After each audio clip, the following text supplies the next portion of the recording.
for whoever's listening, we're going to spend however long it takes. Hopefully, we're not doing a freaking marathon over this, but we're doing the Artificial Age album from 2014, which I've been kind of listening to over the past, it's been on my mind the last couple of weeks. So we will talk about that. You've been writing about it, right, for your book? Yeah, no. Now it sounds kind of silly at this point, but it's like now everybody wants to write a book on Prince. But I had been, maybe I'm not the only one who's been working on a couple years on something, but I really started going with it after 2016, and just it's been very consistent since then. But yeah, I've been working on writing for since the middle of last week. I think I've started getting some notes together and bringing some back, and then I finished editing this morning, and I'm like thinking, yeah, it looks great. I feel good about it, but I'm like half thinking, I hope this podcast doesn't give me a bunch of ideas I want to add, and that sends me into a tailspin to add more. It never ends with Prince. So.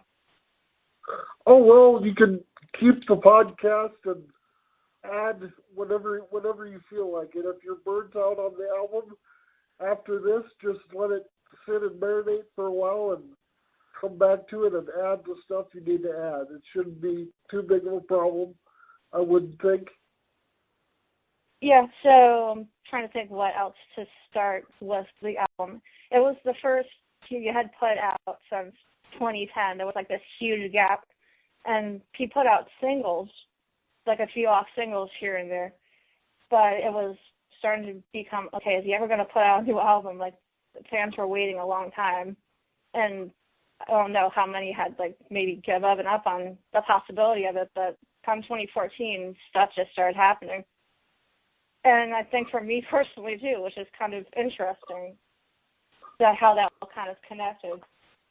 But I noticed, like, I revisited his appearance on our studio, and he said that he'd been waiting for enough songs that fit together before putting out an album, and sure enough, he put two. Like Plectrum Electrum was Third Eye Girl, and then he put out a solo album, which people weren't expecting. And then come September 30th that year, I had to go right out to the store and get it. And I think I listened to Plectrum first, and I didn't get to this one for a while. And then I remember Yahoo did a live stream at Paisley Park just previewing it, and Prince and the band were going to perform some songs from it. And it was a stream I think I watched for the first couple of hours or something. Like, I don't remember any specific things from the interviews with the band or with Josh Walton, other than they played a few songs in one of the studios. And I think a couple of them were for Hit and Run Phase 1, that would be the one coming after. And I don't know if I think I had to go to bed like by midnight. Like, yeah, that sounds kind of fluffy and terrible. But, like, I couldn't stay up for Friends, like, but I physically couldn't stay up for it. But I heard one other podcast, I think Michael Dean's podcast, talked about the live stream and said that it cut out a few times and it never fully recovered, and he was there in the middle of performing, which was kind of a tragedy. Right, right. Yeah. Yeah, I remember watching the live stream, and I don't remember if I watched the whole thing or not. I can't remember. My memory is failing me, but yeah, I definitely remember them doing a few new songs, a couple from Plectrum Electrum, I think, and a couple from Artificial Age, and it was really cool. Of course, everybody was talking about the Kendrick Lamar appearance, which, spoiler alert, but I'm not very big on rap music, so that wasn't as appealing to me as it was to some others, but I remember it, and I remember a lot of people talking about it. But yeah, it was a very interesting live stream and a very, very cool way to promote the album, the release of the album. Yeah, so, yeah. Thanks. I'm trying to think. There was, and then the criticism came because they had the girl hosting it. Like, she got a laugh at because she didn't know her Prince stuff that very well. She was like at Paisley Park, and she didn't. I don't know if she fully grasped the magnitude of like everything there, but what do I know? I haven't been yet. I haven't been there yet, and I'm hoping next year I can finally go and finally make time for it. Right.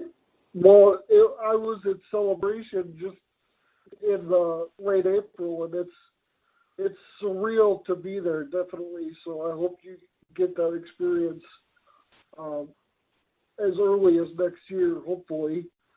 But yep. We'll see with that. But yeah, so its 37th album came out September 30th, 2014, on the same day as Plectrum Electrum, and Plectrum Electrum is more of a rock album, I would say, oriented, whereas Artificial Age is more R&B. But yeah, two very different albums. They both share a song, although it's two different versions to fit each respective album, but we'll get to that. We certainly will. I was just going to say that.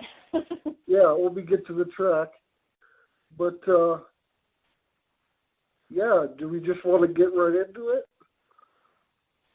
Yeah, might as well. We'll start with song one, which is an interesting thing. It's the title track, but it's slightly different from the title. And the funny thing was it took me a while to even figure out that it was a play on words. And there were a couple of things, like just the first couple listens, where I just kind of realized that there was like a double meaning going on. But yeah, the album's called Artificial Age, and the song is actually called Artificial Cage, like a slight difference. Right. Right, exactly. And in the song, he talks about his mind breaking free from an artificial cage. And I was interested in hearing your thoughts on that, because I have some thoughts and some theories, but obviously, and like you said, it's the title track, so this song, I think, explores a lot of the themes that the album as a whole explores, so it'd be interesting to get into that discussion. I mean, what do you think the artificial cage represents? Well, I don't know about that exactly, but I didn't really think too really deeply on this. Right. I'll have to credit somebody who got credited on Peach and Black podcast when they reviewed the album, somebody on First.org, which I used to be a part of, like early in my fandom.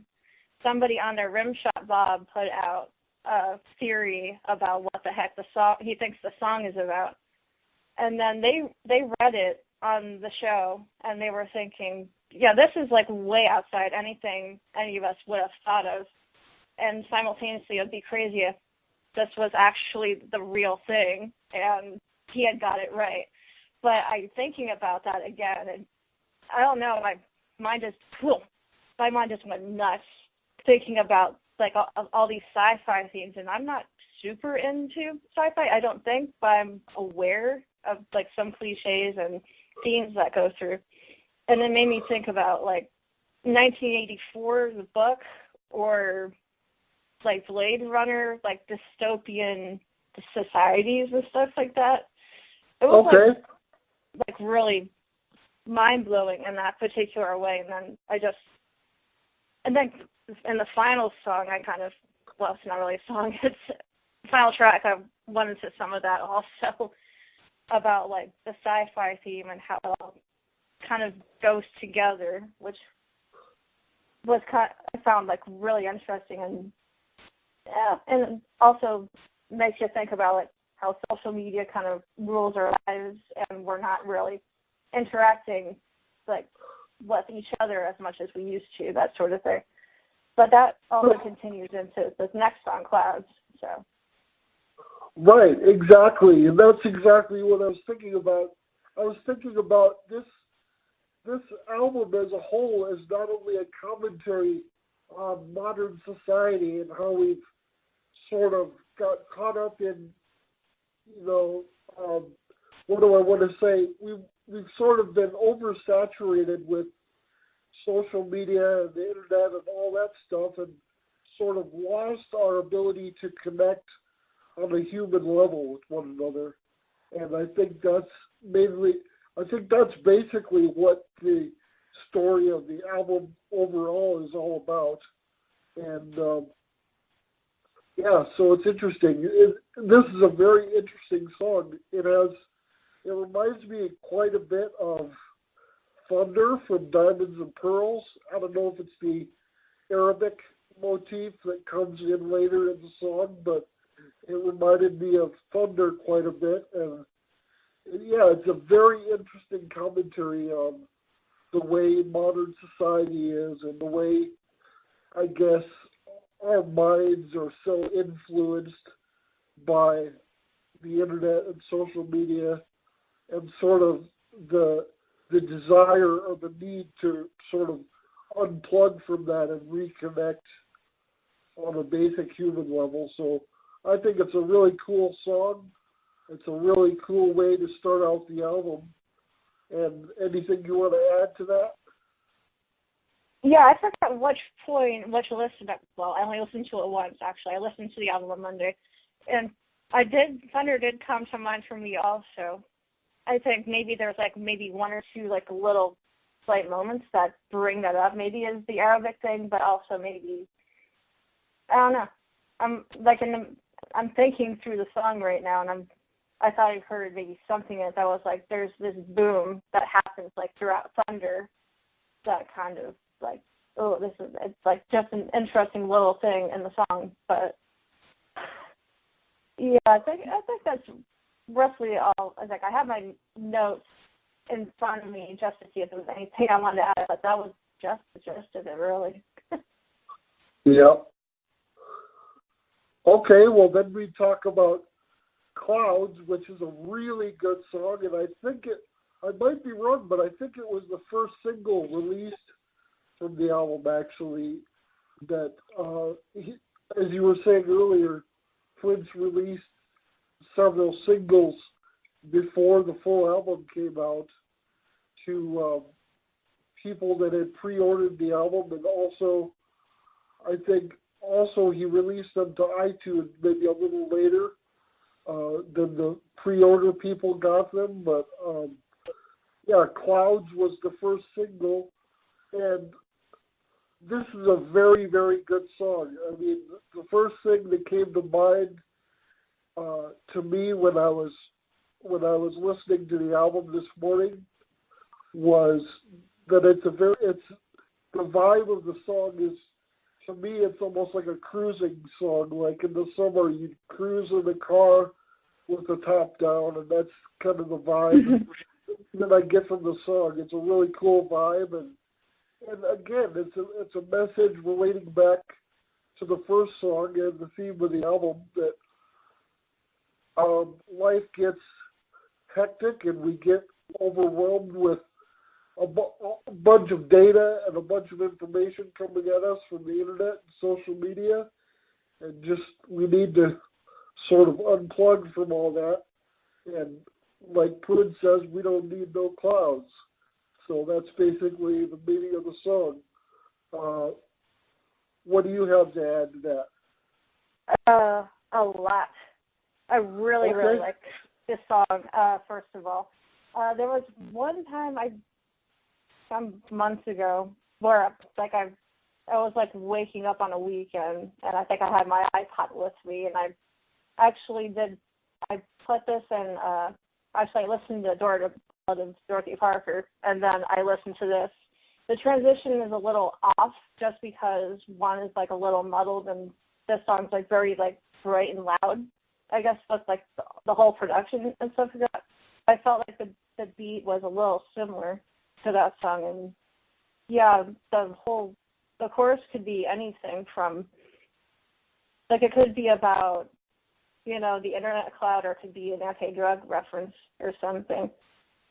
But it just puts me in a good mood. I really like listening to this one, and I didn't know how to exactly put it, so I was trying to write So it's like his 80s sound, but updated. Like it kind of brings that back, but it's like fresher and almost like he'd not. And that's like it's not to say he wasn't his work before that wasn't uninspiring. People like don't like his music, like musicology, like up until this point so much because they think it's like aiming to be commercial and not super inspired and stuff like that.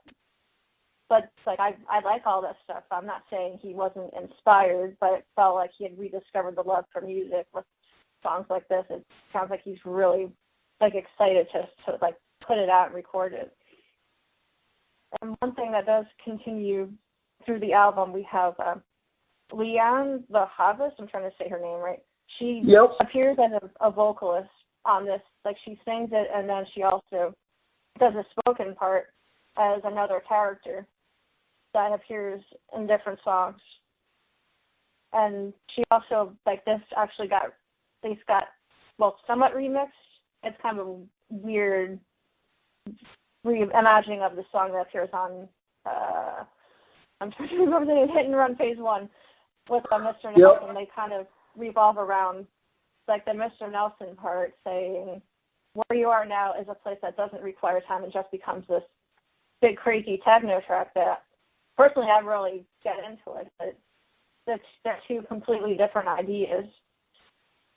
And I think she also, they did this on an SNL, and she was in part of his band ensemble when they did the song. That was, like, they did so many songs in that medley. I think it was maybe the only time on Saturday Night Live, but usually they have, their musical cut has to do 2 songs, and they're spread across the show.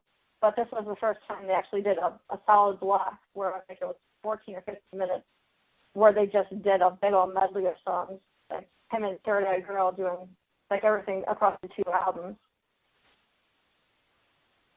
Yep, I think they did Clouds, and then they did Spectrum Electrum and Mars and Another Love. So 3 songs from Spectrum Electrum and then the 1 song from Artificial Age. And it was, like you say, it was a 15-minute block. So it was a change to the usual format that they usually do on SNL. But yeah, and that was an awesome performance. And clips from that performance are used in videos actually for singles from Plectrum Electrum and singles from Plectrum Electrum. Yeah, used video footage from that performance. But yeah, it was a really good performance, and Clouds is really, really great. Shout out to Leanne Lahavas. Credited on the album is Charlotte and Telepathy. So there you go. Prince is playing with names again and created a name for her and a character. So that's always interesting. But yeah, great song. Any more to add? Yeah, I just remembered this, like randomly off the top of my head, just with her in general. I don't remember when exactly he posted this tweet, but like there was a tweet Prince did. I forget what year or when the heck it was, but he shared a video of hers, and I actually did watch it, and I really like the song. I'll have to revisit it. It was called "What You Don't Do." I hadn't heard of her before that, and I totally forgot that he shared that then, so she appeared on the album. It's like, oh, so he was like hinting, like, oh, I really like her stuff. I want to work with her, that sort of thing.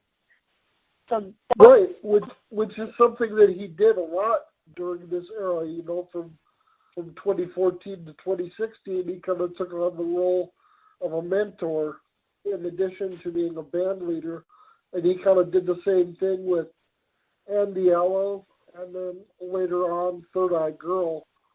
But yeah, it's very cool how he was very, very cognizant of up-and-coming female singers and artists, and very supportive of their efforts.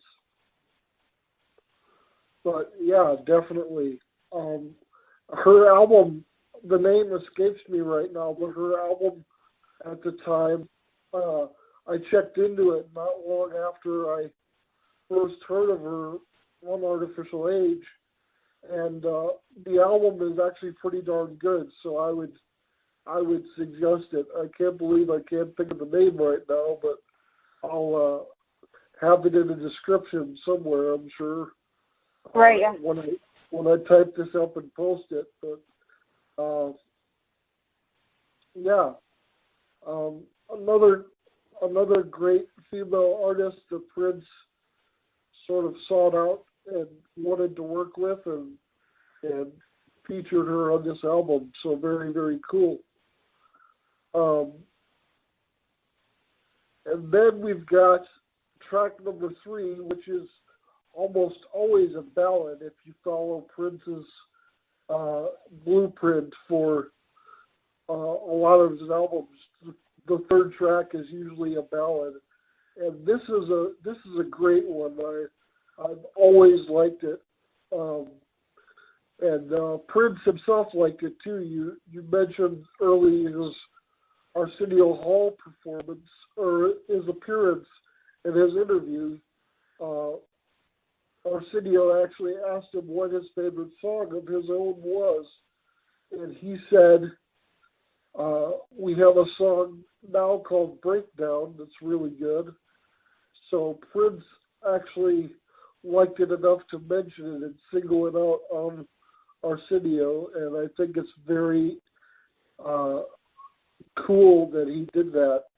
It's not very often that you'll see him refer to individual songs. He'd always say, my favorite The next song, one. the next Favorite one. song's the next Exactly. one. Exactly. So it's very rare and unique for him to single out a song like that. But the breakdown is really, really good. And of course, we have Andy Allo on background vocals on this one, and she sounds really, really good. And then we've got Prince's layered background vocals on top of hers, and his vocals on this are absolutely just magnificent and gorgeous.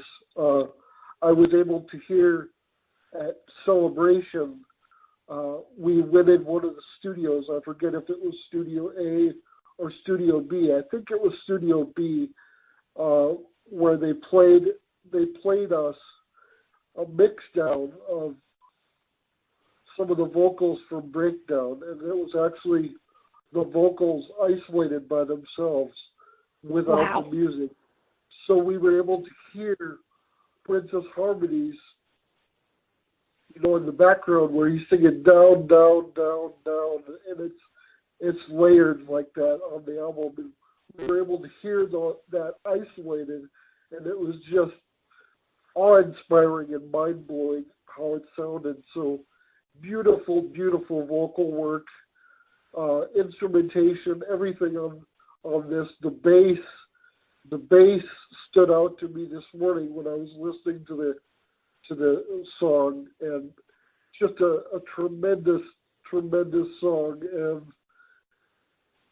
yeah, I really don't know what else to say. It's one of those songs, speaking to the theme of the album, it's one of those songs about human connection and reflection, and actually it's one of those songs that, and we get back to this later in a song like Way Back Home, where he's talking about the past and sort of past regrets and things that he would like to change about himself. And he's actually saying that this woman, whoever it is in his life, has changed him and broken him down into a stripped down, naked, vulnerable version of himself.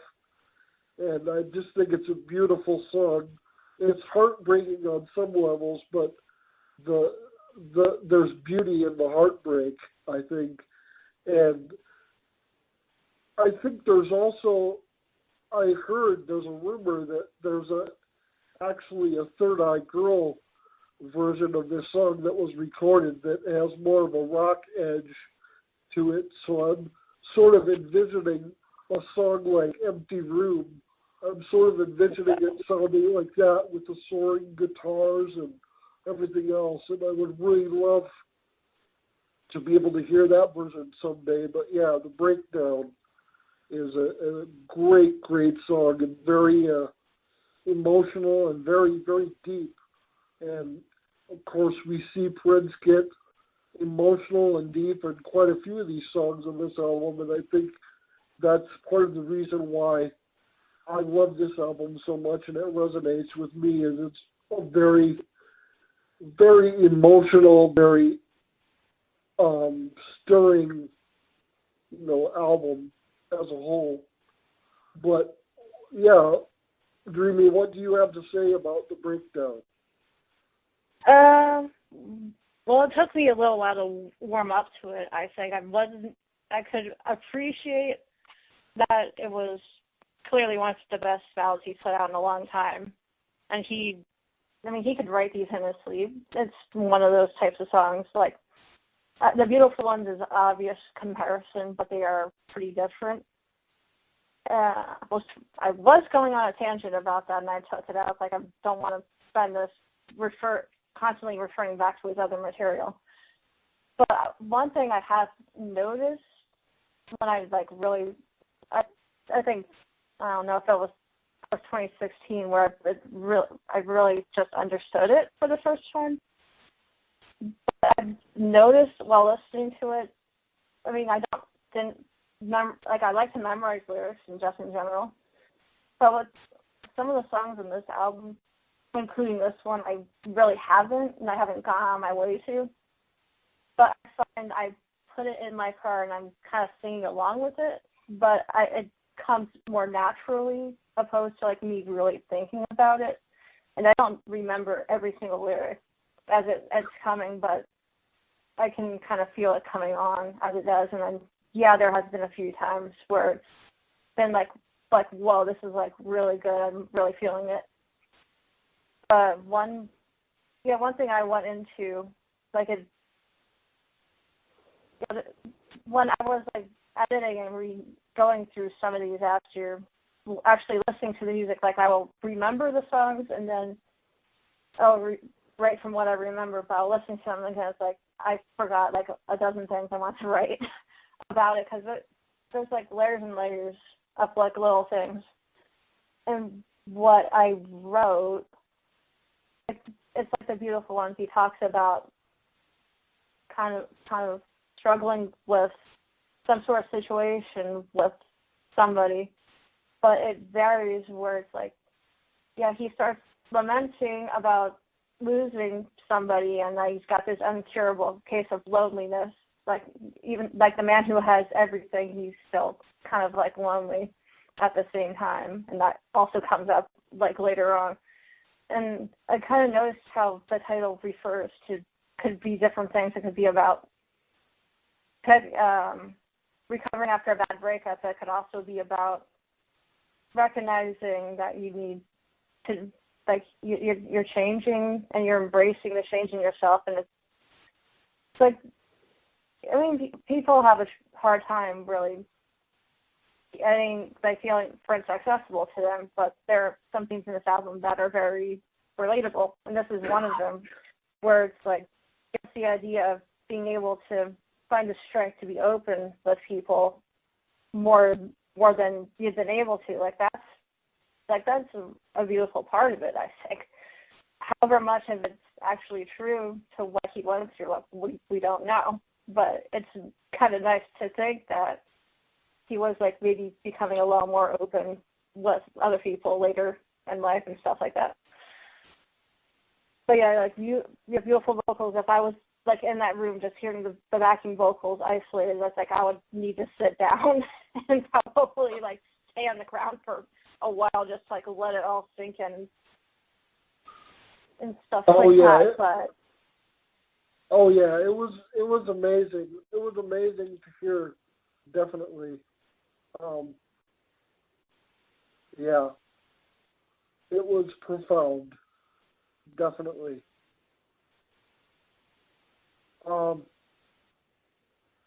Yeah, and then we have the gold standard, which sort of ties back, to me, it ties back thematically with Artificial Cage in the sense that he's talking about getting back to the way things used to be before, I hate to repeat myself, but before we were all overwhelmed with technology. And he's talking about music being the way to spiritually heal yourself. He talks about the body, the soul, and the mind. And this is a proverbial funk jam. You know, there's always an old school James Brown type vibe funk jam on Prince's albums, and this is that track for Artificial Age. Just a great groove, very fun, makes you want to get up and move. I don't really have a lot to say about it.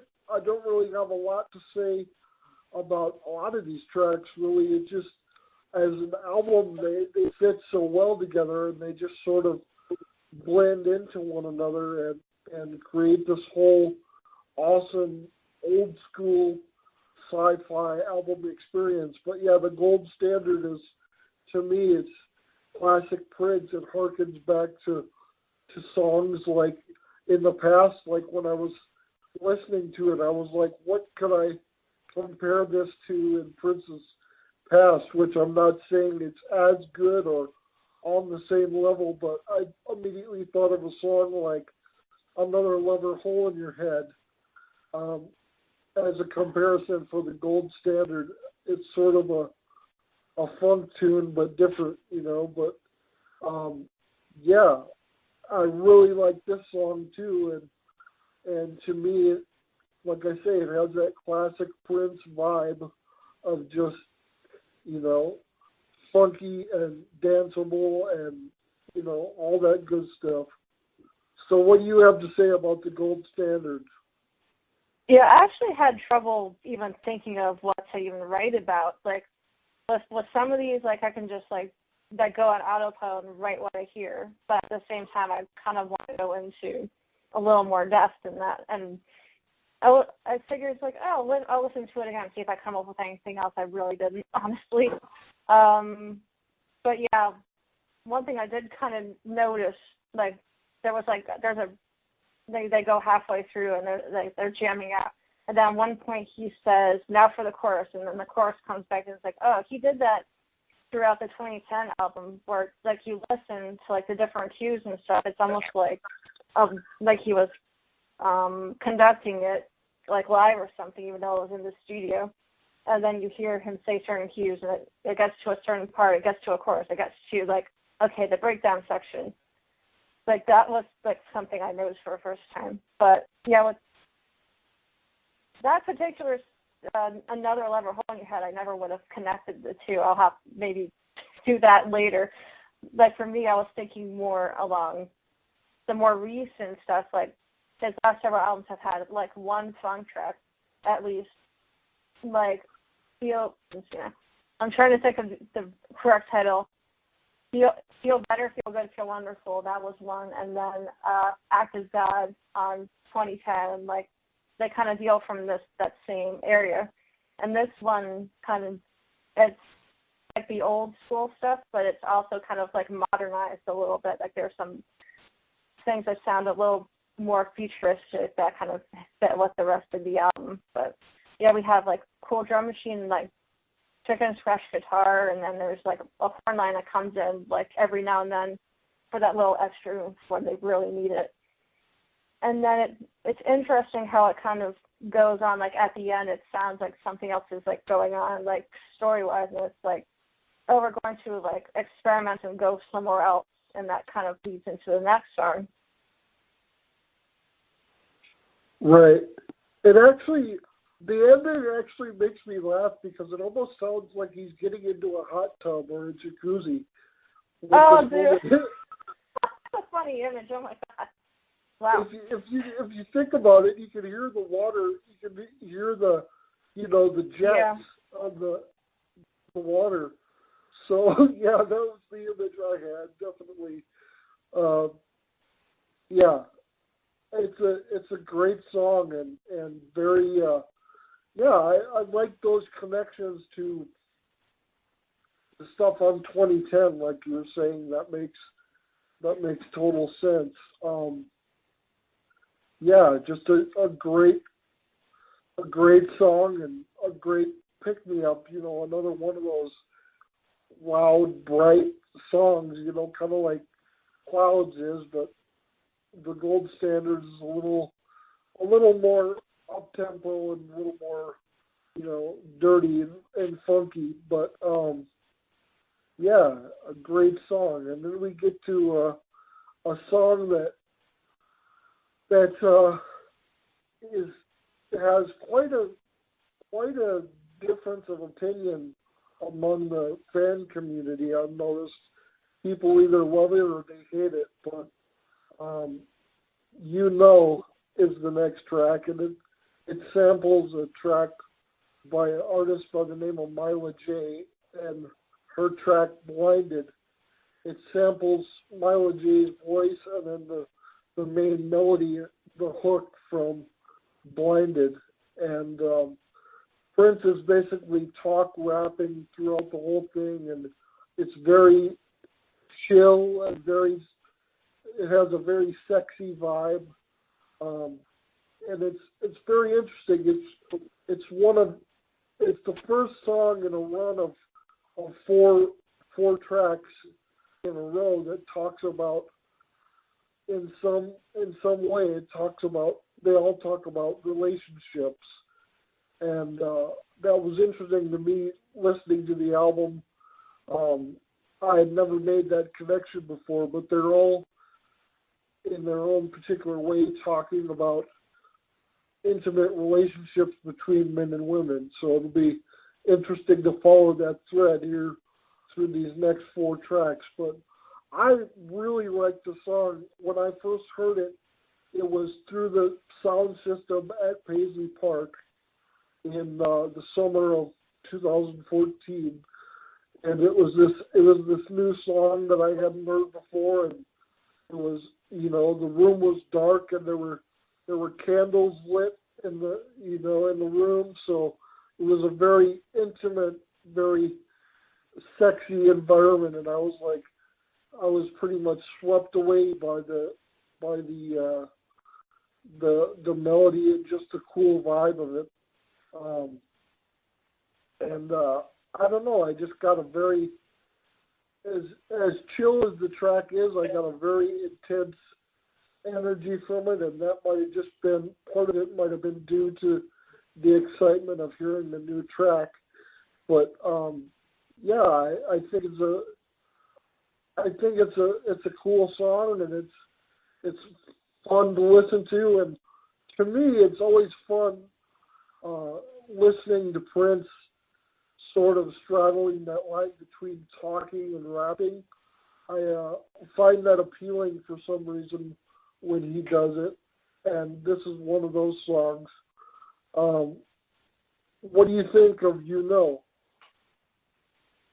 I'm not really a fan of it, honestly. I'll start with that. Okay. Yeah, it's not my thing so much. I'm not quite sure why. But I mean, if you're like really in the mood for it, I can kind of understand why it has like some sort of lure to it. But yeah, I mean, it does have that kind of this hypnotic edge to it, and one thing that kind of came to mind was just, I don't know, I was trying to really say it's like free falling in slow motion, like the picture, like you get drawn and further into like this whole idea, and then this girl's not happy with whoever she's with, and he's like, yeah, I'm the better option, and like, he doesn't go out his way to really sell himself as the better option, but it's like, you know the truth. You're going to realize it sooner or later. So it's like, yeah, if he catches you, like, from, like, the right angle or something, like, he can convince you of, like, almost anything. That's kind of what this type of song really perpetuates. And I'm not big on, like, what the heck he's rapping about, and that really never caught on to. It's like, I think when I was reviewing it the first time for another project, I was, like, actually scoring songs and albums and stuff.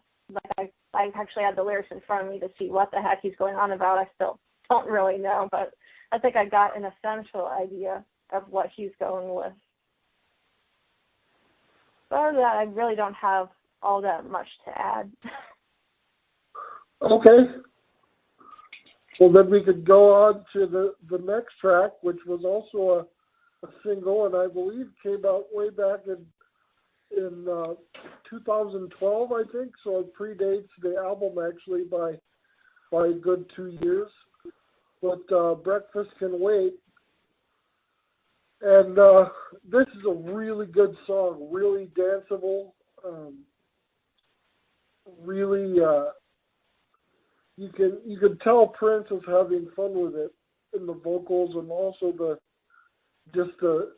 thematic aspect of it, where he's being playful, talking about the fact that, you know, he can't keep his hand off this woman, and he don't, you know, he doesn't care about breakfast. Breakfast can wait. You know, he wants to get down some more, but, you know, I think it's really cool, and another classic Prince thing where it's like only he's cool enough to pull it off, I guess. But yeah, I really like the song, and there's a video that was done by Danielle Curiel, which again is another young female protege that he sort of took under his wing and allowed her to do some choreography and direct the video, so that's out there as well. And it has some really cool choreography, and Danielle herself is dressed up like Prince, which is an interesting thing in itself. But yeah, very, very good song, and I especially like the part towards the end where he gets in that chipmunk voice and starts singing, you know, "Come on, baby," you know.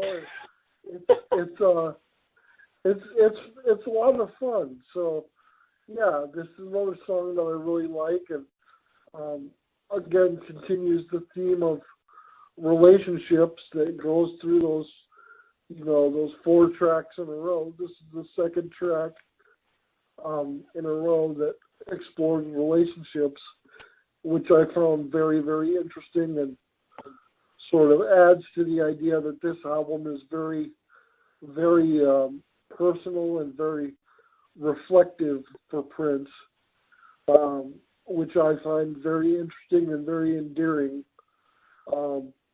So what do you have to say about the Breakfast Can Wait? Breakfast Can Wait. I have a lot for this one. First of all, I really like it. Second of all, I did some stuff that was like the first time I really went into it, and this will be a while, so brace yourselves. Anyway, this morning, actually I thought about it a couple of days ago, then this morning I finally went on it. Like, I read somewhere that it was kind of maybe inspired by, but I'm not sure how much, but there was like some sort of rumor. It was like because of the cover art for the single, there was like a suspicion, like, oh, maybe he got this idea from, like, Dave Chappelle had a show, and there was a sketch where he was dressed as Prince, and Charlie Murphy, may he rest in peace, he passed away, I think, like a few years ago. Yeah, he and Prince played a basketball game, and supposedly this actually happened. I read up on it. Anyway, he challenged him to a basketball game, and Prince beat the pants off of him. And Prince confirmed that part of the story was actually true, that they actually did play. And like, yeah, Prince was really good at basketball. And then the sketch goes that afterwards he serves pancakes to everybody. But the photo for the single is like him dressed up as Prince with like a plate full of pancakes.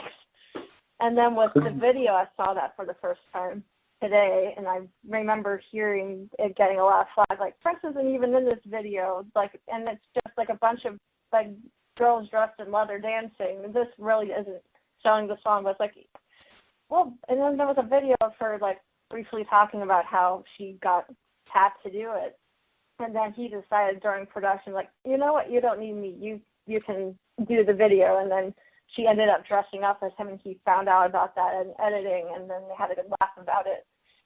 But one thing that blew my mind is, like, I saw her name, and then in the credits, and I saw the video of her talking about it, and I'm, like, thinking, whoa, and then I was, like, on the internet, I had to look this up, and my suspicion was right, like, the name looked kind of familiar. It's like, she appeared on the next album, on Hit and Run Phase 1 as part of Curly Fries. The two girls rapping and Like a Mac. Like, that was the same person in that video. Right. In the video. Right. It's like, that just blew my mind.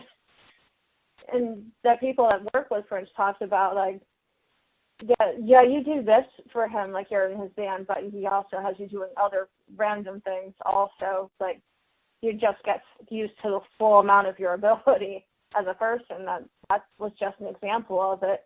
And she was like 18 when she got like asked to do the video and stuff, and it's like, yeah, and that was a fun video. Like, it starts kind of really retro looking, like girl making breakfast for her man, and then he's like, we want to get down to business, and then she transforms and she's like all empowered and crap, and it's like awesome. So that was a lot of fun. Just going back to the song, it's like, yeah, there are a bunch of almost every breakfast cliche you can think of. He just threw it in there, but it's like, he sells it so well, you don't even care after a while. But yeah, the only thing about the Chipmunk voice, it comes in so loud. Like, the first couple of times, it's like, whoa, like you kind of jump back a little bit. Like, you have to turn down the volume a little bit. But I find it freaking hilarious. That's just the way he puts his like little quirky humor in there, and it's like, yeah, this is how like this situation is going well. I'm just going to use this to like kind of signify that. So yeah, I think that's all I got on that one. But yeah, it was just kind of fun today, just taking all that stuff out that I really hadn't before, and just like it's all connected, like all these magic connections, and still finding them even now. So that keeps things really fun. Keeps things interesting. Yeah, it sure does.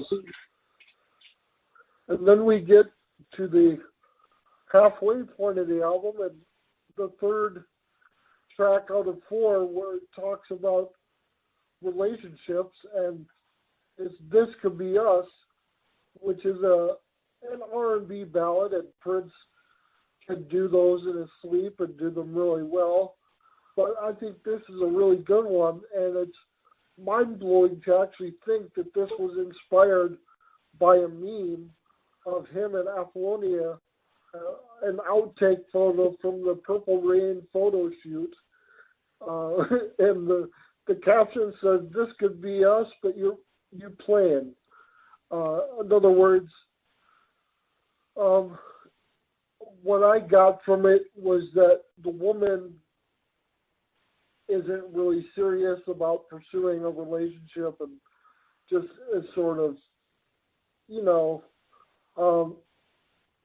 playing around a little bit with his feelings and with his advances, and he's the man's like, in this case, Prince is like, we could be something special if we get in a relationship, and so the song is basically about that, and trying to convince the woman that they would be a good fit together and really work well together.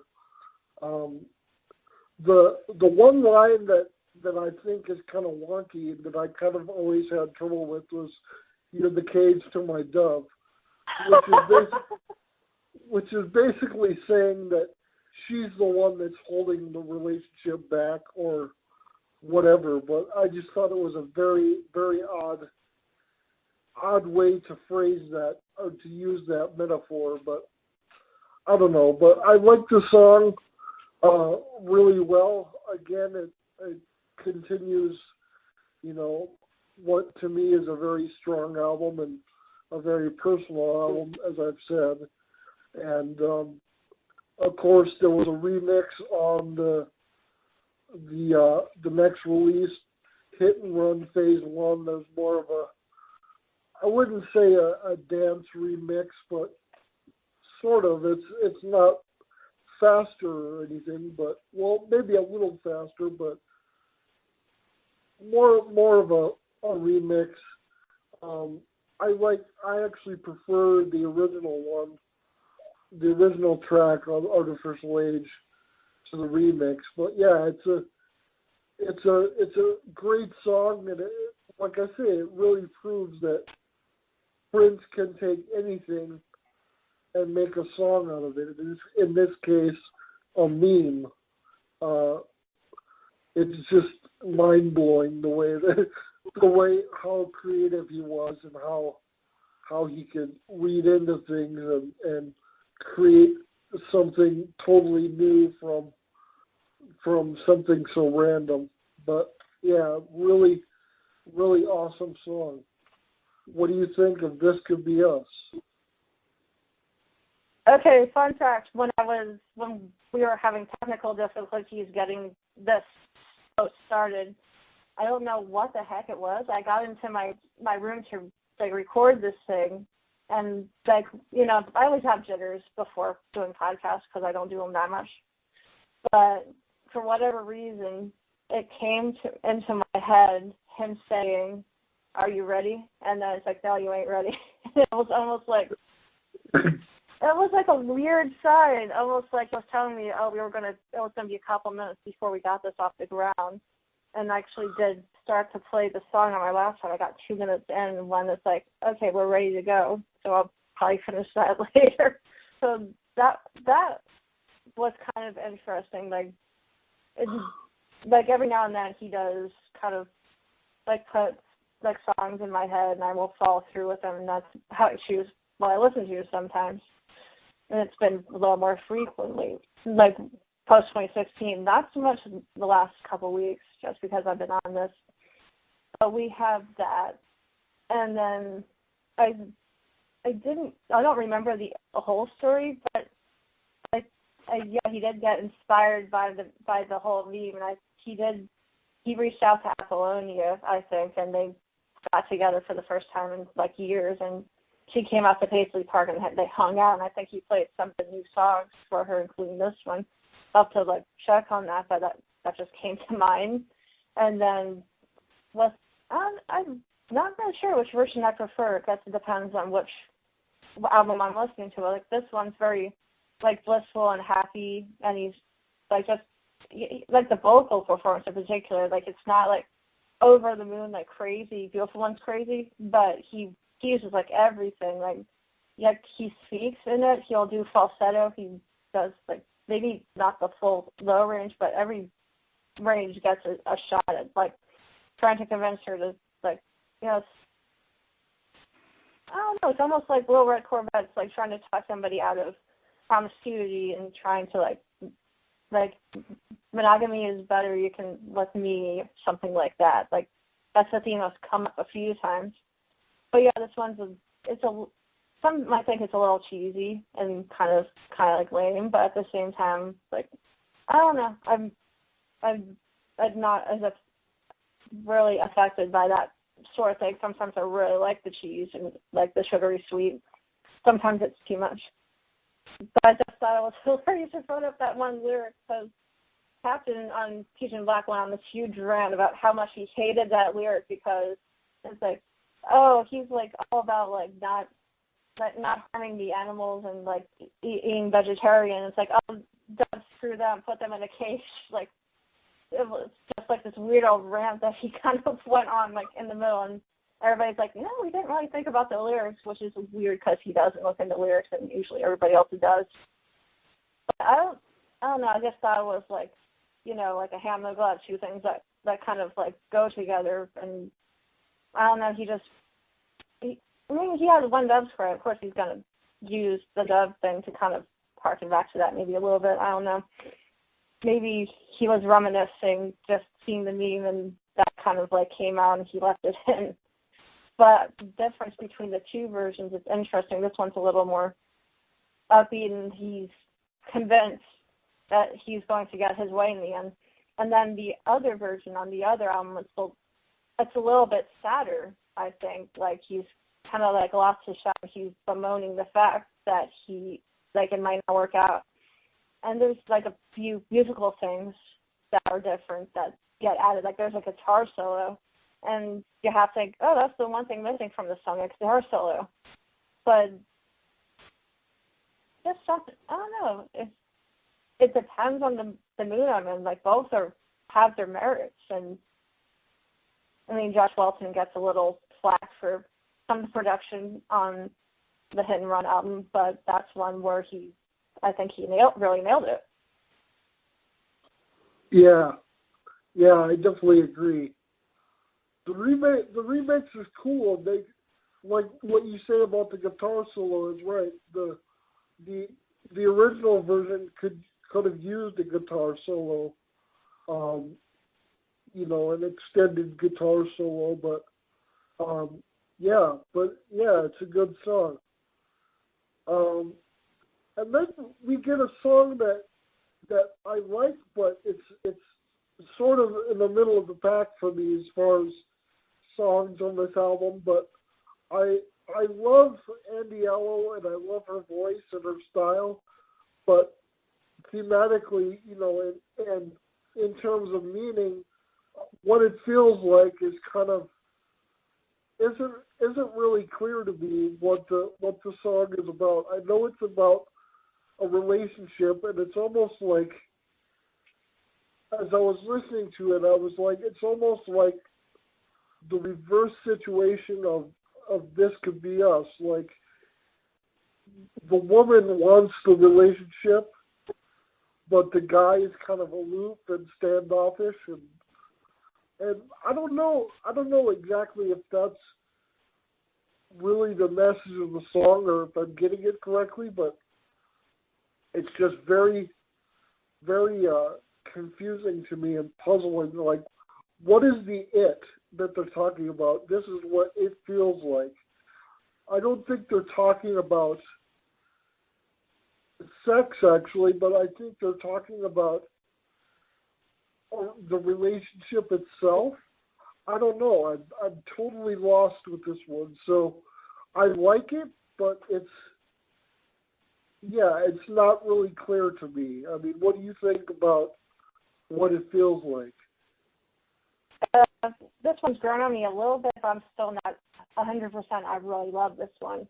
Yeah, the whole question of the it, that drove me nuts, like the first several times. I still haven't figured it out, but I think I just stopped caring about trying to figure it out. But yeah, just what you said, I have something very similar that was like a gender swap version of the previous song, or it's maybe just this whole, they're connected and they're both sides are very non-committal about this thing. It's like, okay, what the heck's wrong, guys? Just get together already. And at the end of the album's any indication they do. So, like with any person, when he has like a female vocalist on the songs and they're duetting, it always seems like they're strong enough to hold their own. It's like, yeah, she's giving him the hard truth, but she's also like flirting with him at the same time. It's interesting. It's just the music part of it is kind of nice. And parts of it, I think, remind me of, I want to say it reminds me of What Do You Want Me to Do from Musicology, if I might be thinking about another song entirely. That makes sense. The arrangement of it and like the synth flutes, I think that do come in and yeah, the end of it is like kind of nice how it kind of goes together, and it's like maybe a little open to like, well, what's going to happen? We really don't know, but I like it on the surface, but I don't.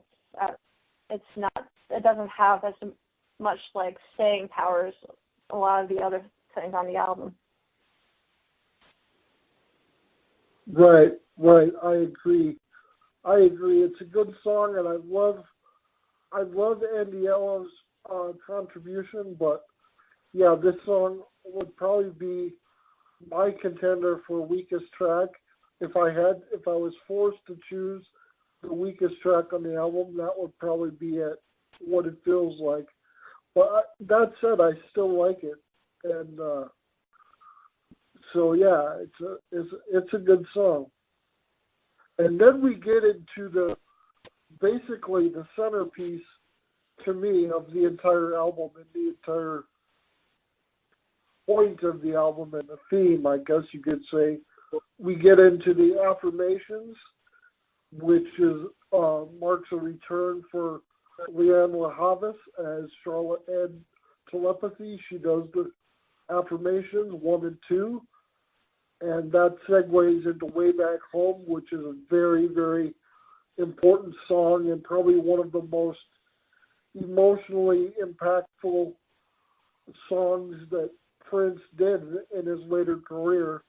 And I know you've written a little bit about the affirmations for your book, and you sent it to me recently, and I read it a few days ago, and I was like, wow, this is great stuff. So how do you look at the affirmations as far as fitting into the album, and then especially Way Back Home?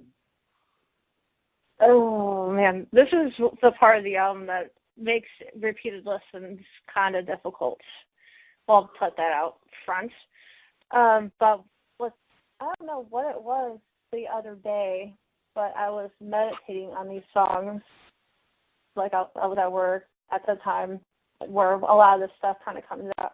But I was like really thinking about it, and it was just like, whoa. It's like I had some revelations I really didn't have before. And then I went on to say, yeah, I wrote this stuff, and it's like it's probably the most anybody has written about a segue, first of all.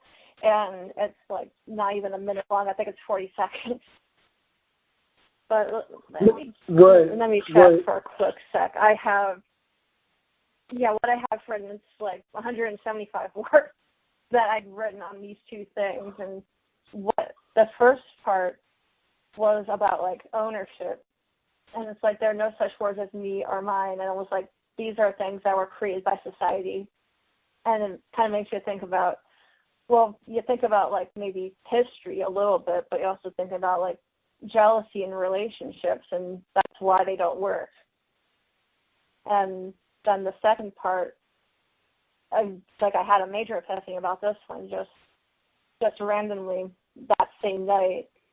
And it made me, I don't know why Legally Blonde came to mind. It's just a movie example, but they have this cliche in movies, like in the third act where like, oh, the movie totally stops because there's like a roadblock that happens.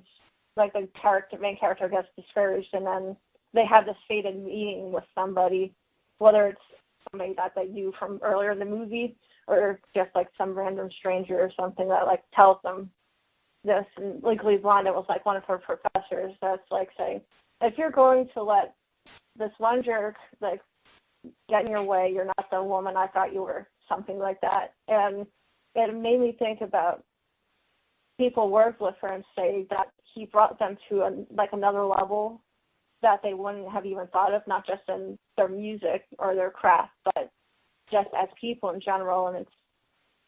And somebody else I kind of look up to, like one of my favorite actors, he said, described a character he played in a show, that it was like a recurring role, saying that he's maybe not quite an angel, but he's someone that comes into somebody's life when they really needed it. And yeah, some people believe that who you meet in life, like you're meant to cross paths with people, and it's because they add to your story. They give you that little something extra to get you where you need to go. And that's ultimately where it ended up going with it. And it was just like, well, where did this even come from? It was just like really out there, and just one of many things that were like really out there with this whole album. But I was just really pleased with that, and it's like I kind of wrote that down. It's like, okay, I'm done for the day. I can rest on that. Like I got that down really well. Yeah, I mean, it's great stuff. I mean, again, talking about the idea of human connection and sort of, you know, to go back to Breakdown, you know, stripping away of the ego and of the self and sort of thinking about and considering others is something that's very, you know, personal, and it's a very important lesson to learn throughout life. And I do agree that people come in and out of our path to help us get where we're going, or, you know, and some might be temporary and some might be more lasting, but I definitely do believe that people come into our lives for a reason and a purpose. And yeah, those affirmations, they speak to that. And yeah, which brings us to I think it's the centerpiece of the whole album, really, Way Back Home, which is probably one of the most personal and one of the most heartbreaking, especially in retrospect, you know, after thinking of Prince's death, you know, just 2 short years later. But yeah, it's a beautiful song, and I really don't know what I can say about it. It's one of those things where you kind of have to hear it to get it, and you know, no matter how many words we say, you know, we can't really do the song justice unless we could just play the whole thing, which, you know, for legal reasons, I'm not going to do that in the podcast. But yeah, what a song. You know, it's talking about reflecting back on life and, you know, his life, and you know, I don't know what to say about it, because it's such a huge, you know, revelatory track, and I don't know. Do you want to take over on this? I mean, I really don't know what to say. Yeah, well, first of all, what's the first, I don't remember my first listen to the album. I remember, I think it might have been the second, where like this song kind of came out of nowhere, and then I'm listening to it, and it's like, first of all, you're like, kind of like, you're listening to the affirmation beforehand, and then Prince comes in with this song, and then it's like, it just like hit me, like, whoa, this is like something really deep that's really about to happen. And then was like just the way the album ended, it just really touched me. It was like, this is amazing.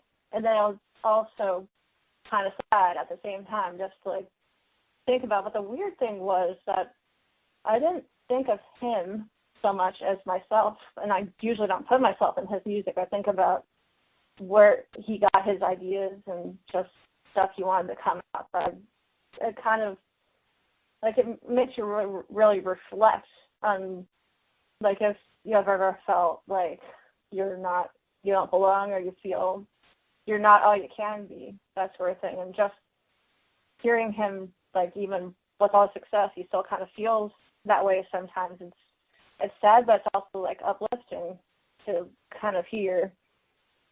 But just the whole sound of it's, like, mesmerizing, and just, like, really draws you in. Like, there's like, the main beat, I always felt like it was like a heartbeat, and it's just like, whoa, this is like amazing. And then I don't know if I heard it on some other podcast, but somebody theorized that actually maybe it wasn't a podcast, maybe it was just a comment about, I think it was people in this Facebook group about like supporting Maite in her book, and they were talking about like how they used the heartbeat for, oh man, this is a tough subject. Using the heartbeat for the baby that didn't make it more than a week. They used the ultrasound for the backing beat for Sex in the Summer. And it's kind of hard to conceptualize whether he turned around and did that for himself with the song, or he just he or even Josh Walton, I think, wonder if he even produced the song to begin with. That would be an interesting thing to ask him about if I could. But just the whole sound of the heartbeat really was mesmerizing and kind of draws you in. And just it slowly builds, the music, you get engrossed in it, and then it's a really short song. It's a little over 3 minutes, but so much happens. And then just months ago, sometimes I'll write ideas, and I might use them later on. And for the most part, I really didn't touch or add too much to it. This is one complete thought about this song. And listening back to the Peach and Black review, Player went into some bits about the concept of home and how that can be different things. I think you hear so much from different friends, followers and stuff. You need to I'm probably have to do a bibliography or something at the end, just crediting all these people. I might have heard something somebody said, and then later, months later, I will it will come back to my own head, and I got it from somebody else. That's something I'll have to credit. But he was talking about home could be a physical place, or could be within yourself, and that's something that continues in a later part of the album, the very end. But just finding that inner peace with yourself, that's maybe what the whole album is about. And it's woof, it's it really kind of drops you in. It makes you really think and reflect. And even all the way in 2014, however many years of his career, he's still so capable of bringing this out. And then with my favorite Prince songs, this was number 7. No, it just happened that way when I ranked everything. And I had Breakfast Can Wait in Clouds, I think, somewhere on that list. Of the top 100, this was number 7. And it just stood out to me. It's yeah, this is exactly where it needs to be on the list. And it's and it's up there with, let me get my list here. It's up there with a couple of Purple Rain tracks, a Little Red Corvette, and 2 tracks from the Gold Experience, I think. So yeah, that's high praise for something a little more recent too. Right. Just a tremendous song, and yeah, it makes me emotional. But yeah, one of the best tracks of Prince's career, period. And I know a lot of people feel that way too.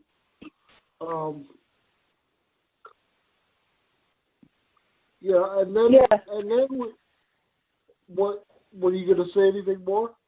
Yeah, I just wanted to say I I don't know how much longer after they did the review, but I was I hadn't been part of the Prince community for a while when this album came out. And then when I was listening to the Peach and Black review, I was thinking, don't trash all over this song. I think I was feeling especially protective of this song in particular, just in general, I was really got something out of it. I was terrified, the fan vote, people weren't really going to understand it the way I did, but sure enough, they did. It was number 3 of all the songs on the album.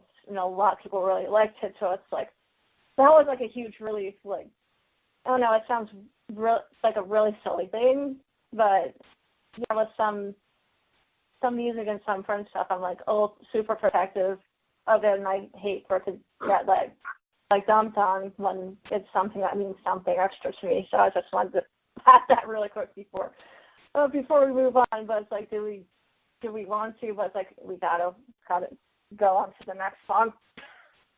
Yep, we're almost. Yeah, we're in the home stretch. We're almost done with the album. So track number 11, Prince actually did two versions of this song, as we said before. One's on this album, Artificial Age, and the other is on Plectrum Electrum. A lot of people I talk to, myself included, think that the Artificial Age version is superior to the Plectrum Electrum version. And, yeah, I think it's the obligatory party song. You know, every Prince album has got to have a party song, party anthem. And this one is it for Artificial Age. It's fun, it's upbeat, it's danceable, which a lot of these songs, we haven't really talked about it, but a lot of these songs are mid-tempo to slower tempo songs. So Funk and Roll is one of those that's one of those rare ones that's kind of upbeat and danceable. But yeah, I like the song. You know, I don't think it's the second coming of Housequake or anything by any means, but I like the song quite a bit. You know, just again to go back to the theme of the album, you know, about going back to our roots and kind of stripping down and going away from technology, you know. Prince says, you know, put your phone down, get your party on. Yep. So we have that same idea recurring again, just sort of divorce yourself from technology and artificiality and sort of get back to what's real. So, yeah, it's a good song. I don't really have much else to say about it. Like I said, I prefer this version to the Plectrum Electrum version, and I really like the production on here. I think Joshua Welton, again, as he's done with several other tracks on this album, really nailed the production and really made it really memorable. So what do you think about Funk and Roll, the Artificial Age version? I was just like thinking, I can't remember what the Plectrum version sounds like. It's been so long since I listened to it. Yeah, I don't know what he was really thinking with playing the song on both albums. I'll just preface saying I like this version better, and I didn't realize that many people did, which was like it's kind of weird. Usually with stuff like this, like people think it's like total trash and it's crazy, and what's it doing here? And the sequencing of the album, yeah, other than the put your phone down, get your party on, it doesn't really fit the whole concept.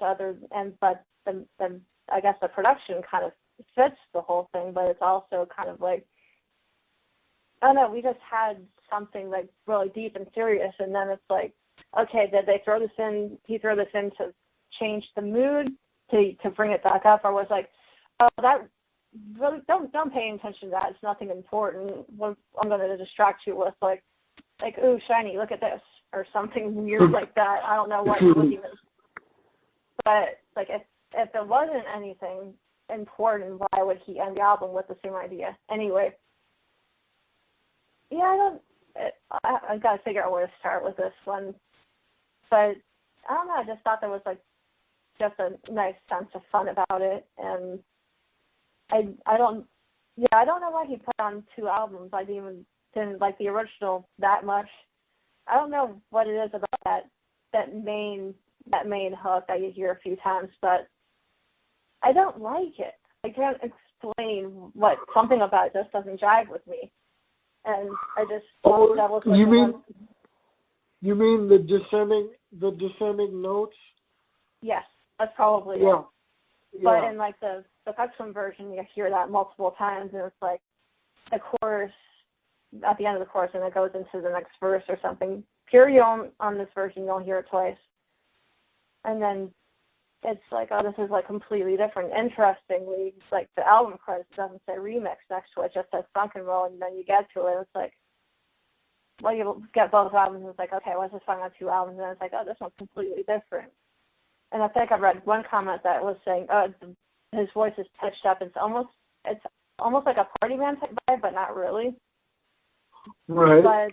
But yeah, I'm trying to like go through it in my head to see if there's like anything else that really sticks out before getting to like where it just kicks into like overdrive, and that's like my favorite part. And then you're like, I drive on the road, and I'm on the highway, and I gotta kind of like, I always actively watch my speedometer, so I'm not like, I don't want to get pulled over for speeding. But this is like, I like having like nice open road with this one, just like letting go and just like feeling the vibe. And I don't know, the first time I really noticed there was like one part where it just kicks in crazy, and then you hear him do like that characteristic like, ow, like that comes in, and then it's like really high pitched because everything's going so fast. Like, I just thought that was like a fun little thing.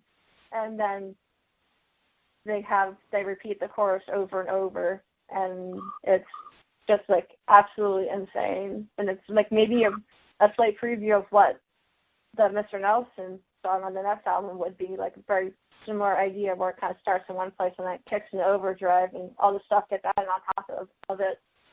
And then it's like crazy. It's like at the very end, like the whole thing, just like it's almost like it hits a brick wall at the end, and you almost like you hear metal like flying everywhere, and the only thing missing is like, it's like a crash car and a car crashing in a car too, and it crashes off screen, and then like a tire bounces like into the frame, and there's like a wreckage afterwards. Like, I don't know. And then some other funny idea I had, like I had all these theories about like on the 2 albums, and one random one I didn't write down for the whole thing was like, oh, he and Josh Welton had a bet going, like, I'll put my version on this album, you put your version on this one, and we'll see which one gets like more praise or whatever it is. And I can't imagine why this one would, but it was like he probably had the idea anyway for him to produce the Hit and Run album. But it was just like a weird, funny idea in my head. It's like, what if they had this bet? Josh Wilson won. It's like, okay, if you win, you get to produce my next album, and that's what ultimately happened. Like some really weird thing. And then one other theory, it's like, maybe he just ran out of ideas, like at the end of the day, because it kind of stops the album and keeps it from masterpiece status just like a tiny bit. Like, it doesn't really fit with the whole thing, but I can't bring myself to skip it. I guess it's a guilty pleasure. I gotta like listen to and just embrace the insanity as long as it lasts, and then just go through it. Yeah, definitely. And then we get to the second to last track on the album, which is the longest track on the album. One of my favorites, actually, just because the vibe of it is so smooth, and it's funky, but it's smooth. You know, it's groovy. Time. And it's another duet between Prince and Andiello, and it's about relationships. But it's funny because you were talking about when we were discussing the song "What It Feels Like." You were talking about the fact that, you know, she was addressing the relationship, but also she was flirting with him at the same time, and it's sort of the exact same thing that's going on here, you know, with the back and forth, and one of my favorite lines, which I didn't realize this until you had told me about it last night. An animal half my age, and I was like, wow, I didn't realize the age was actually so different. You know, as far as Andiello being 30 and Prince would have been 61, so it's literally half his age. and that blows my mind. But anyway, back to the song. Yeah, I think the highlight for me is the vocal melodies for one, or the harmonies for one.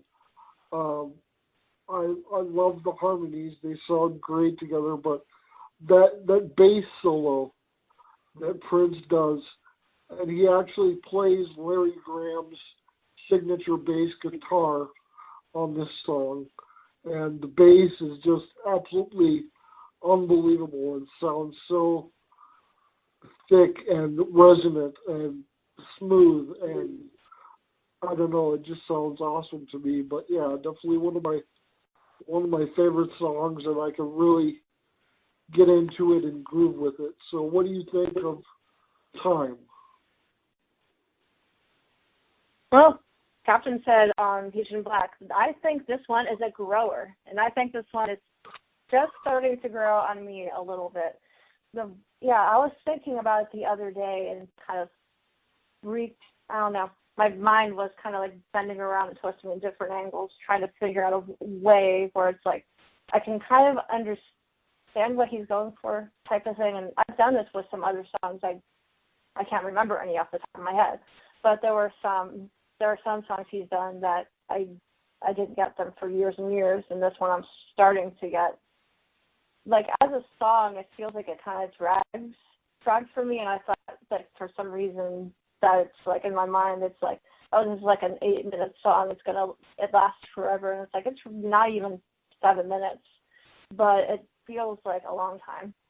But one thing I started to think, well, what if this don't think of it as a song, think of it as like a conversation that happens to be in song, and there's like dreamy music in the background, like, and that kind of transformed it a little bit for me.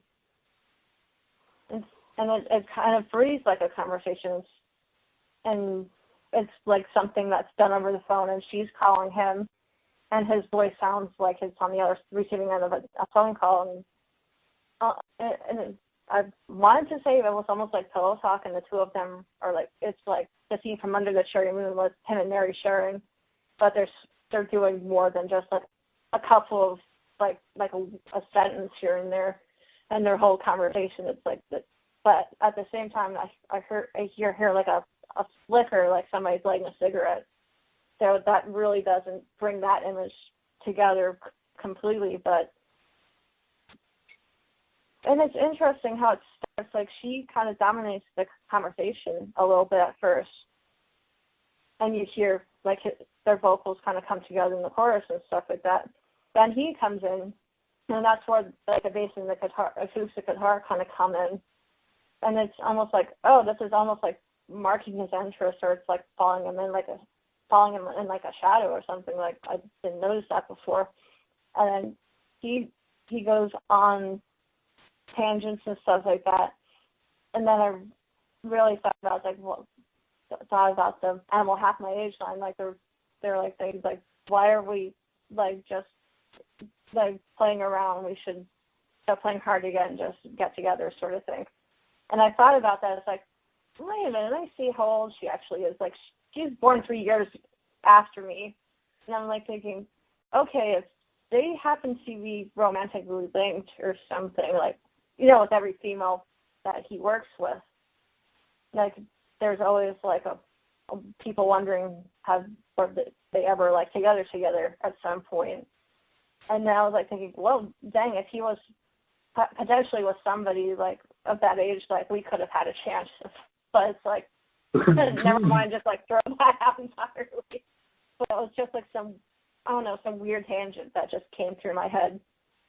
And one thing that took me like a couple listens to really notice was like he's talking, then she brings in some lyrics from other songs. Like she says, "This is what it feels like," that comes back, and then she's like breaking you down, down, down. That comes back. It's like, oh, it all kind of comes together. And the end, like that, I found that interesting. And then I did a playlist a while ago. I figured I was trying to kind of figure out how to put 2010 in the whole scheme of things in my mind, because there was I had the so the tracks for the album that was never released in the U.S. But I had the songs hanging around, and I didn't listen to them for a long time. Then after, like, I have to go through the albums in sequence to like kind of look at the whole career as a whole. And then I figured, no, I'll put it with some songs from Artificial Age, like put it kind of like in like alternate. And then I threw some random Lotus Flower songs in there, and I don't remember how many songs I ended up with, but it ended with this one, and I think it maybe helped me appreciate it a little bit more just merely doing that. And that's like at the end of all the tribulation, like there's a relationship thing that kind of happens between the different songs, and there's like a whole sequence of funky songs I throw in the middle. And then I threw Lay Down with Funk and Roll remix. Like I threw those ones in there, and then we kind of like end up here.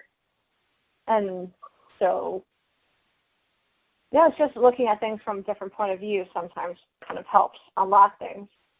And then what I think it'll probably be the last time I bring up the Peach and Black review. But MC, who's now calling himself Rob S., he's using his real name, he's like saying, like, I need no pun intended, I need a little more time to like figure this one out. And it's like, well, maybe I should tweet him and see if maybe he has figured it out, if he's still kind of working on it. I'll have to do that afterwards. But yeah, and just I mentioned all the guys, like just the way Toe Jam talked about the first couple of songs, like really going full on. Like I remember the 1999 review, and he just like went full out with Automatic. And MC's like, I remember Toe Jam's not talking about a movie, he's talking about a song. And he was doing like a cinematic play-by-play of that, and he did that for the first couple of songs on this album. It's like, it just hearing different perspectives just kind of opens things up to like what you wouldn't normally think of on your own. So big shout out to Beach and Black Podcast. I didn't make it clear, but I'll just leave it there. Definitely, we love those guys.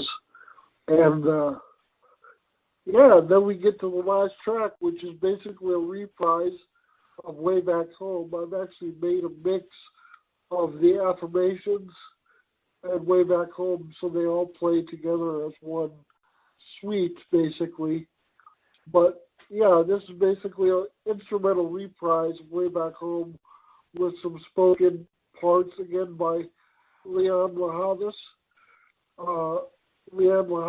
And what do you want to say about Affirmation 3?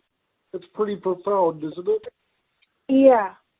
Yeah, this is I'll start with like the first time I really got into this album and I heard that part, and that whole thing, everything that was building up to it, that just like hit me like, whoa, this is like amazing.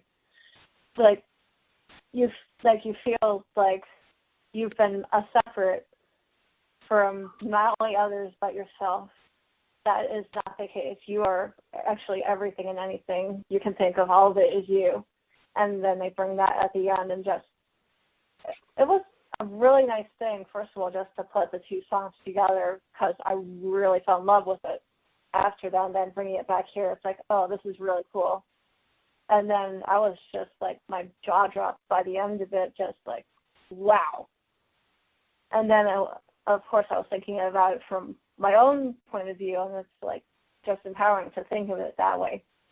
A couple years later, I don't remember how long after April 21st I put this album in my car, but it might have been a mistake to do it so soon after that date. But for whatever reason, I put it in my car, and I don't remember how far close it was to the house by that point in the ride. It did get to a point where I was listening to this, and it was kind of like Sometimes It Snows in April, like that, like playing that like the day after was like, again, probably a boneheaded move on my part, but it was really one of those moments where it's like I had a lot of like I like to think I took his passing really well, but there were a few points that first year where I just had these moments of like I don't know if it's panic or like sadness or something, but it was just like it kind of took me over completely, where it's like, oh crap, I need to pull over, or I'm just like, I need to push through this or something. Like, just the day after the day when it happened, I found out when I was in my car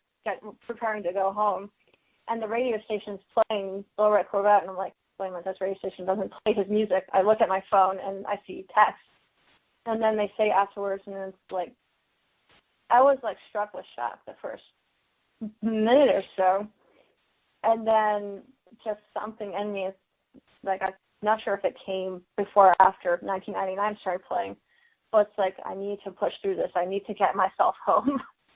And then I listened through a couple of songs, and it's like, you know what, I can't do this anymore. And I had Diamonds and Pearls in my car, which is a really funny story. I've been meaning to listen to it for ages, and that was the day I had it in my car. And Cream was the last song I got to that morning. So I'm heading home, and it's like, okay, I really need to like put this on just to tune all this out. Strolling was the next song that's like that are going to be put in my head about like, yeah, I'll always remember where I was when I like heard this song, and I'm like thinking about that. And there were, for the most part, I got along okay, and then we get to Jughead, and it's like, oh, it's kind of a relief to actually have it in there, which is weird to even say, because I didn't like that song that much, and I'm liking it a bit more. But it was just nice to not hear Prince's voice for just a little bit, just to kind of get that out of my head.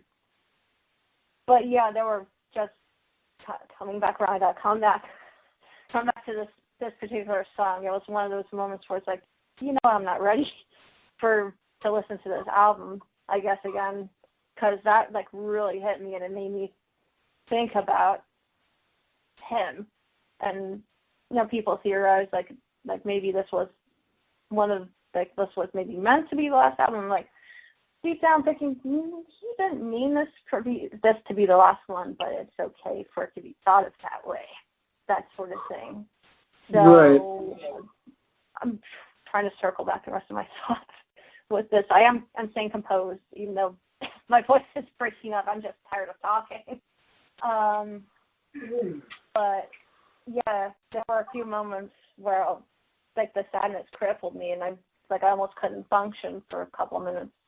And then I had a moment just Monday when I was listening to the album. I pulled into my garage as this song was like coming to a close. I literally couldn't move for a couple of minutes. I was like just overcome. I was so depressed and so sad. And he wouldn't want us to be that depressed. That's usually why I opt for like the bright and shiny perspective, where like, yeah, it happened, but I'm keeping his spirit alive with the music because he wouldn't want us to be sad. But it was just like, it just brought me back to just the first couple months. How there were just those moments like you don't fully get over it. Stuff like this, and it's really weird. Right. Fine. And then with another thing I thought was like one thing I've got to mention, String Genius, who did the string arrangements. Like, it was the first people he had do strings since Claire Fisher passed away, and they really elevated it to like another level, and it's like really moving and impactful and stuff. And then there's the weird unanswered question with like her name. It's if you follow the artificial cage, that metaphor, her name translates to charlatan telepathy. So it's like, okay, where is this going exactly? Is this meant to be a positive or negative thing? Was this like I went on a weird trip about sci-fi movies and how just that genre doesn't always end well for like the people fighting against Big Brother or whatever. Like, spoiler alert for some of these, like 1984, it ends with they're thinking that the main character like wants to fight against the thought police and stuff, and he gets found out, and instead of like punishing him, they're like, this desire for freedom you have, it's a mental illness.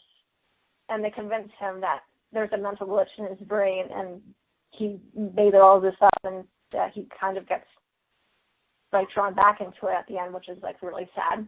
And then I was like thinking of like Prince was really into like movies like The Matrix, and I was like thinking, oh, maybe it's like taking the blue pill and going back to reality. I actually had to look that up to make sure I had the right color, just because I hadn't seen The Matrix in a long time. But it's like, you take the red pill, you're like woke, and you realize that this is all a simulation type of thing. But the blue pill, you go back as if like nothing's changed. It's blissful ignorance. Or like Inception, it's like this whole album was like a big layered dream, and none of it really happened. And then the thing that ultimately came to, just to wrap this all up, was he's had a lot of epiphanies to end albums, and usually it has a positive message at the end of it, and there's like always hope that's going to like bubble to the surface. But ultimately, it's like, yeah, this album's about like freedom and maintaining, like having happiness with yourself. But it might not come in the way you expect. But being at peace with it, I guess, is the most important thing at the end of it. And I think that's the end of my rant. Oh my God. Okay, you talk. Okay. That was insane. Sorry. I think that's a good way to end it. I mean, yeah, being at peace with yourself and at peace with the world around you. I mean, you know, what more can you aspire to, basically? I mean, I think that sums it up nicely. And so I really don't know what else to say other than it's a tremendous album, and I had it as my Twitter handle for a long time because I appreciate the album, and I love the vibe that it has and the message that it has, and like I said earlier, the personal aspect to it. You know, it's very personal and very intimate, you know, in terms of what the things Prince is talking about, relationships, not only with others, but with yourself. And I think it's a very profound album, and I think it'll stand the test of time in terms of his legacy and the body of his work. And with that, I guess we're done for now. We'll talk to you next time. We're on Twitter. You can follow me at PK Podcast, and you can follow DreamyPop at DreamyPop Lover on Twitter. And until next time, this is Chris Johnson, and we're out.